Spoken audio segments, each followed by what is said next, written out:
പ്രിയ പ്രേക്ഷകർക്ക് സീരിയൽ ന്യൂസിലേക്ക് സ്വാഗതം. കൂടുതൽ സീരിയൽ ന്യൂസുകൾ അതിവേഗം ലഭിക്കുന്നതിന് ഈ ചാനൽ സബ്സ്ക്രൈബ് ചെയ്യുക. ബെൽ ഐക്കൺ മറക്കാതെ ക്ലിക്ക് ചെയ്യുക. വീഡിയോ ഇഷ്ടമായി എങ്കിൽ ലൈക്ക് ചെയ്യാൻ മറക്കരുത്. കാര്യങ്ങൾ കൈവിട്ടുപോയി എന്ന് മനസ്സിലായതിനെ തുടർന്ന് എന്താണ് ഇനി ചെയ്യേണ്ടത് എന്ന് ആലോചിച്ചുകൊണ്ട് എത്തിയിരിക്കുകയാണ് ഇപ്പോൾ രേവതിയുടെ അടുത്തേക്ക് സച്ചി. അവിടെ വെച്ച് സച്ചിയോട് പോലീസ് വണ്ടി പിടിച്ചത് എന്നും ഇനി എന്ത് ചെയ്യണമെന്ന് എനിക്ക് അറിയില്ല സച്ചിയേട്ടാ, നീ പേടിക്കണ്ട, ഞാൻ എന്തായാലും കാര്യങ്ങളൊന്ന് സംസാരിക്കട്ടെ. സാർ, എന്തിനാണ് വണ്ടി പിടിച്ചത്? മനസ്സിലായില്ല. പിന്നെ നോ പാർക്കിങ്ങിൽ വണ്ടി പാർക്ക് ചെയ്താൽ police പിടിക്കില്ലേ?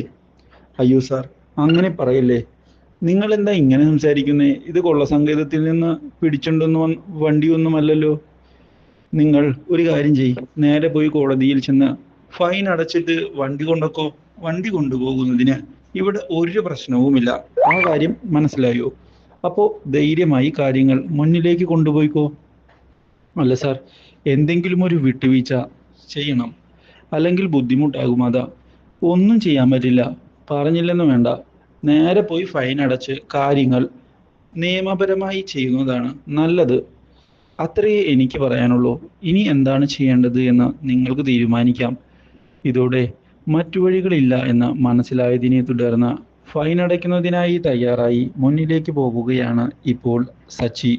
Do like, share and subscribe.